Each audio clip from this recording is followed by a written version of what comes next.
आज एक बार फिर मैं आप सबको बाबा सावन सिंह जी महाराज की सार वचन वार्तिक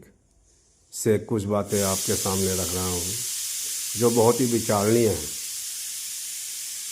बाबा सावन सिंह जी महाराज फरमाते हैं कि यह सच है कि अमूमन कुल जीव अधिकारी संत मत के नहीं हैं, यानी जो जीव विषयी यानी भोगी हैं और उनको सच्ची चाह अपने मालिक के मिलने की या अपने जीव के उद्धार की नहीं है, उनकी अकल इस मत के समझने में हैरान होती है। और जो कि पुराने इष्ट पहले से बंधे हुए हैं, उनके छोड़ने और संतों का इष्ट बांधने में इनको दिक्कत मालूम होती है। और चूँकि पंडित और भेष उनको डराते और भरमाते हैं, इस सबब से उनका दृढ़ निश्चय इस मत पर नहीं आता है। और संतों की यह मौज है कि वे जारी होना आम इस मत का बिना निश्चय किए हुए और बिना समझे हुए भेद के पसंद नहीं फरमाते हैं। किस वास्ते कि ऐसा अकीदा फिर वही सूरत पैदा करेगा जैसी कि आजकल के अवतार और देवताओं की पूजा में हो रही है। यानी जाहिर में लोग इष्ट राम और कृष्ण और महादेव और विष्णु और शक्ति और ब्रह्मा का रखते हैं, और हकीकत में धन और स्त्री और औलाद और नाम बारी के आशिक और अधीन रहते हैं। अपने इष्ट के हुक्म का कुछ ख्याल भी नहीं, और न कुछ उसका खौफ है, और न कुछ उसकी मोहब्बत यानी प्रीति उनके दिल में जगह रखती है। फिर ऐसे इष्ट से चाहे अवतार का हो, चाहे देवता का हो, या संत सत्पुरुष का हो, या परम पूर्ण धनी का होवे, कुछ हासिल नहीं हो सकता है। और जो इष्ट की कला और शक्ति यानी करामात देखने से बंधा गया है, उस निश्चय का तो बिल्कुल एतबार नहीं हो सकता, क्योंकि जब तक की दलील अकली और मजहबी से एक बात का निर्णय और तहकीक नहीं किया, तब तक उसका निश्चय मजबूत और कायम नहीं। और यह हाल आजकल साफ नज़र आता है कि बहुत से लोग जो कि जाहिर में हिंदू या मुसलमान मगर बातिन यानी अंतर में कोई मजहब नहीं रखते। इसका सबब यही है कि उन्होंने अपने मत की किताबों को गौर और ख्याल से नहीं पढ़ा और न समझा, और न किसी आमिल से तहकीक किया। और इस सबब से उन किताबों के वचनों पर, चाहे वे रोचक हैं या भयानक, उनको निश्चय और एतकाद जैसा चाहिए वैसा नहीं आता है, और न कोई अपनी उम्र भर में जैसे और कामों की तहकीकात पूरी करता है, ऐसे ही मज़हब की तहकीकात करता है। अपने अकल और हवास के मुताबिक ख्वाह और औरों का हाल देखकर या अपने बुजुर्गों से सुनकर हर एक शख्स चाहे जिसमें अपना इष्ट बांध लेता है और तहकीकात उसकी बिल्कुल नहीं करता है। ऐसा इष्ट सिर्फ नाम के वास्ते है। इसी सबब से नाकिस और बुरे कामों की दुनिया में रोज़ बरोज़ तरक्की है, और जो कि किसी का खौफ नहीं रहा और न कोई किसी के हाल को पूछता है। इस वास्ते लोग रोज़ बरोज़ नीचे के दर्जों की तरफ झुकते चले जाते हैं। पंडित और सन्यासी और साधु और मौलवी जो अगवा और चलाने वाले वेद मत और कुरान के थे, वह इस वक्त में आप इस दौलत से बेनसीब हैं, और आप सबसे ज़्यादा दुनिया के भोग विलास और लोभ और मान बढ़ाई की चाह में फंस गए हैं। फिर अब कौन है कि जो इन सब की यानी पंडित और भेष और गृहस्थियों की गलती जाहिर करके इनको सीधा रास्ता बतलावे? यह काम सिर्फ संतों का है, और जो कोई इस वक्त में उनके वचनों को अच्छी तरह समझ करके उनका अभ्यास यानी साधना करेगा, बेशक वह मन के फरेब और माया के जाल से बच जाएगा। नहीं तो हर एक को अपने अपने काम का इख्तियार हासिल है। इस मामले में जोर और ज़बरदस्ती नहीं हो सकती है। संतों की दया में कुछ शक नहीं कि उन्होंने आजकल के जीवों के वास्ते थोड़े से में खुलासा सच्चे मत और मार्ग का और सीधा और सहज रास्ता मालिक की प्राप्ति का प्रकट किया। यानी अगले वक्त में अभ्यासी मूल चक्र यानी गुदा चक्र से अभ्यास शुरू करते थे और बड़ी मुश्किल के साथ बहुत अरसे में कोई छठे चक्र तक और कोई खास सहज दल कंवलिया त्रिकुटी तक पहुंचकर जोगी या जोगेश्वर गति हासिल करते थे। अब संतों ने शुरू अभ्यास सहज दल कंवल से कराया और बजाय अष्टांग योग यानी प्राणायाम के, जिसमें दम रोकना पड़ता है, सहज योग यानी सूरत शब्द का मार्ग जारी किया। इस अभ्यास को हर कोई कर सकता है और नफ़ा इसका प्राणायाम और दूसरे अभ्यासों से मिसल मुद्रा और हठ योग वगैरह से बहुत ज़्यादा है। बल्कि इन सब अभ्यासों का फल सूरत शब्द मार्गी को उसके रास्ते में हासिल होता चला जाता है। इसका मुफस्सिल हाल आगे वर्णन किया जाएगा। अब इतना विचारना चाहिए कि जो लोग नाभि चक्र और हृदय चक्र में ध्यान लगाते हैं वह स्थान असली से किस कदर दूर है। यानी जो वह स्थान फतेह भी हो जावे तो जो कुछ की उनको हासिल होगा वह अक्स यानी छाया स्थान असली की होगी। सो फतेह होना उन स्थानों का यानी हृदय कमल और नाभि कमल का भी इस वक्त में बहुत मुश्किल हो गया है, क्योंकि प्राणायाम या मुद्रा का अभ्यास किसी से बन नहीं पड़ता है। और जबकि इनको भेद स्थान उल्वी का बिल्कुल मालूम नहीं हुआ और दर्जात सिफली को ही उन्होंने दर्जात उल्वी और सिद्धांत समझा, फिर वह किस तरह धुर स्थान पर पहुंच सकते हैं और कुल मालिक का पद उनको कब हासिल हो सकता है।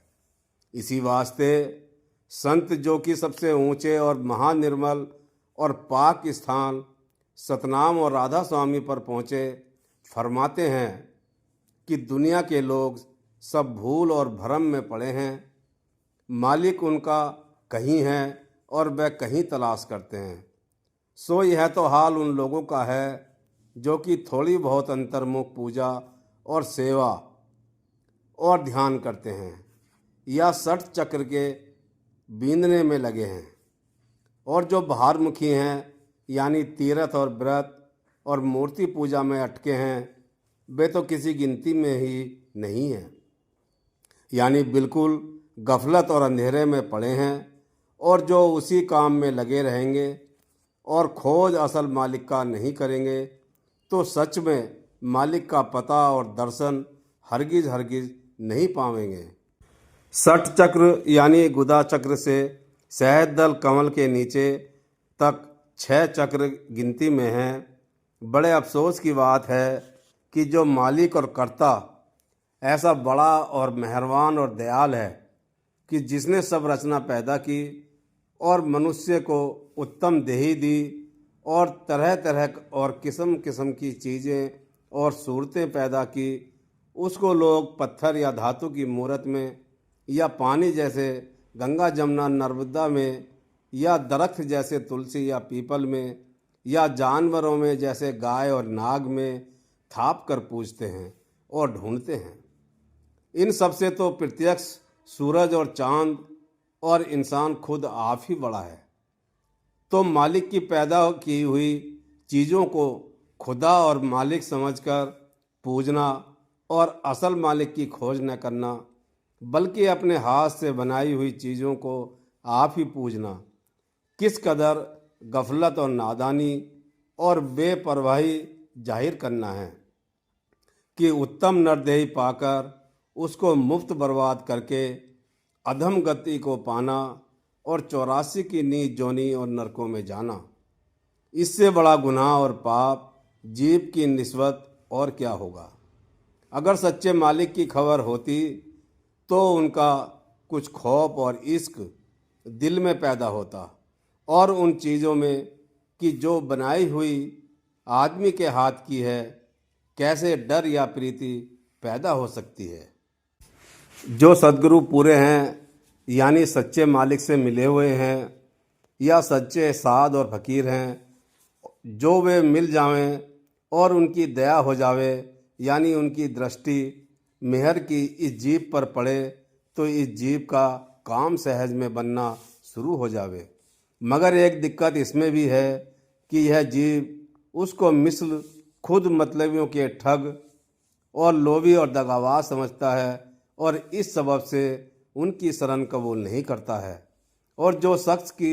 हकीकत में भोगी और रोगी हैं और दुनिया की गुलामी कर रहे हैं, वे ऐसा मौका देखकर, यानी जीवों को मूर्ख और भूले हुए जानकर आप मुर्शिद यानी गुरु बन बैठे हैं और रोजगार अपना खूब जारी किया है। और जिस कदर उनसे हो सका इन गरीब और भूले हुए जीवों को लालच हासिल कराने, धन और स्त्री और पुत्र और तंदुरुस्ती और नामवरी का देके कि जिसकी चाह असली इनके मन में भी लगी हुई थी, धोखे और भ्रम में डाला। यानी पत्थर, पानी और दरख्त और जानवर पुजवा कर अपना मतलब किया, और तीर्थों और व्रतों और होम और यज्ञ में भरमाया, और पुकार कर सुनाया कि एक व्रत और एक तीर्थ ही करने में मोक्ष मिलेगी। यह ख्याल न किया कि जो अपना रोजगार चलाया था, जो कुछ मुजायका नहीं, पर इन बेचारों गाफिलों को सीधा रास्ता तो बतलाते कि जिसमें इनका भी कुछ काम बनता। सो इस रास्ते और जुगत की उनको आप ही खबर नहीं, पढ़ने पढ़ाने और सुनाने में सब उस्ताद और होशियार हैं। श्री कृष्ण महाराज ने जो उद्धव जी को उपदेश दिया, उससे साफ जाहिर है कि हरचंद वह महाराज की सोहबत और खिदमत गुजारी में बरसों रहा, पर यह न हो सका कि उसको परम पद में अपने साथ ले जाते। सो यही फरमाया कि पहले योग अभ्यास करो, तब अधिकारी परम पद के होंगे। ख्याल करना चाहिए कि जिस वक्त सच्चे कृष्ण महाराज की सेवा और टहल और संग में उद्धव जी से प्रेमी काबिल पहुँचने परम पद के बिना अभ्यास नहीं हुए, तो जो लोग कि कृष्ण महाराज के स्वरूप की नकल या धातु की बनाकर उसकी सेवा और टहल में अपना वक्त खर्च कर रहे हैं और सहज योग के अभ्यास और सद्गुरु भक्ति से बिल्कुल गाफिल हैं, वह कैसे परम पद को पहुँचेंगे। और इस पर भी यह हाल है कि गुसाई और पुजारी से लेकर यात्रियों और पूजने वालों तक कोई बिल्ला सच्चे दिल से निश्चय मूरत का दुरुस्त रखता है, नहीं तो दुनिया की मूरत को यानी माया और उसके पदार्थों को सब लोग पूजते हैं और पुजवाते हैं। यही हाल तीर्थों का भी हो गया है, जो कि अगले महात्माओं के वास्ते सत्संग और दान पुण्य के और एकांत स्थान में घर से दूर चंद रोज विश्राम करने के लिए मुकर्रर किए थे, वह अब मेले और तमाशे हो गए हैं। हर एक वास्ते अपने मन के आनंद और विलास और दोस्तों की मुलाकात और सैर और तमाशे और खरीदने तोहफे और असबाब के जाता है। भजन बंदगी का कुछ जिक्र भी नहीं है।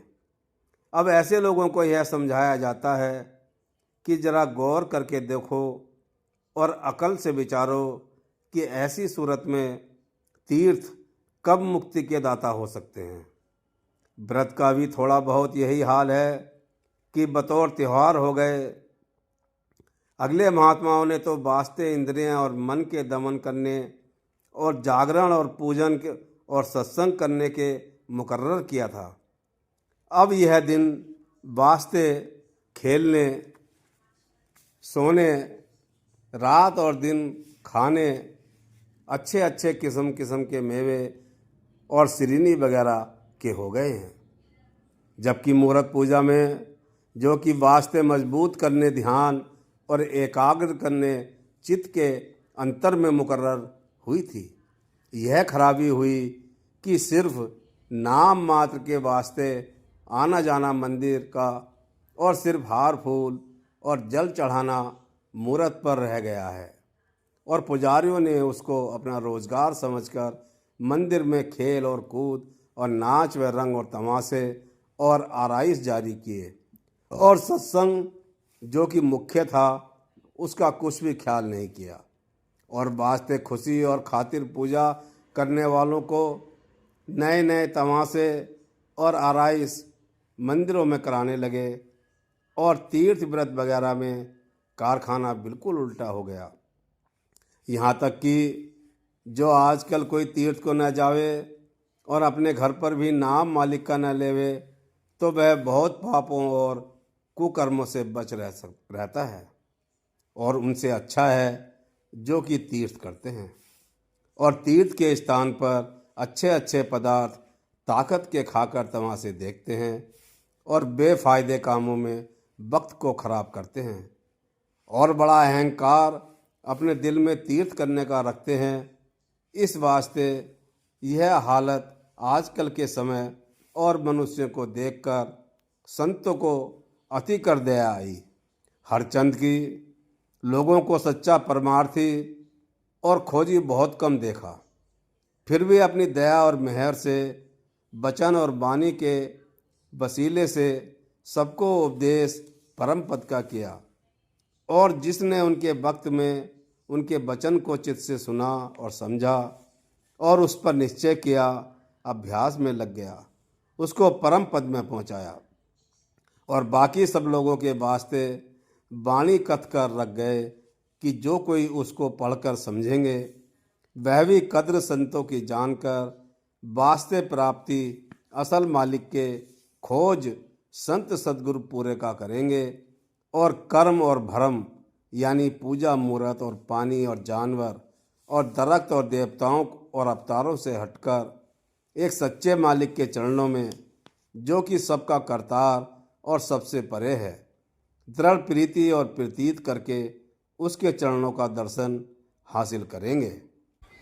संतों और फकीरों की पहचान यही है कि वे हमेशा इष्ट और अकीदा सच्चे मालिक का अंतर में दृढ़ करावेंगे और बाहर मूर्त और तीरथ और पोथी और किताबों में नहीं भटकावेंगे और न देवता और अवतार और पैगंबरों की पूजा में लगावेंगे और अभ्यास सहज योग सूरत शब्द का बतलावेंगे कि इसके सिवाय दूसरा रास्ता सच्चे मालिक से मिलने का नहीं है और अपने वक्त के मुर्शिद कामिल यानी पूरे सद्गुरु की सेवा और खिदमत और प्रीति और प्रतीत का उपदेश करेंगे और स्त्री और पुत्र और धन और मान व बड़ाई की आसक्ति रोज़ बरोज़ कम करा के खोजी और अनुरागी के हृदय में सच्चे मालिक की प्रीति और प्रेम को बढ़ावेंगे और वे आप भी हर वक्त भजन और ध्यान में रहते हैं और अपने सेवकों को भी इसी काम में लगाते हैं और पिछले वक्तों के धर्म और कर्म और भरम और शक और सुबह और इष्ट दूसरों का सिवाय सच्चे मालिक कुल के दूर करा देंगे और आहिस्ता आहिस्ता सब बंधनों अंतरी और बाहरी की असल को काट कर जीते जी यानी इसी देह में मालिक के चरणों में पहुंचा देंगे। पर शर्त यह है कि उनके सत्संग और सेवा से हट न जाओ और रोज़ बरोज़ उनके चरणों में प्रीत और प्रतीत बढ़ाता जावे और जैसे वह फरमावें वैसे अभ्यास करता जावे। आज के लिए बस इतना ही, शेष भाग फिर आगे आपके सेवा में रखूँगा। धन्यवाद। दिव्य कृपाल सदा दयाल।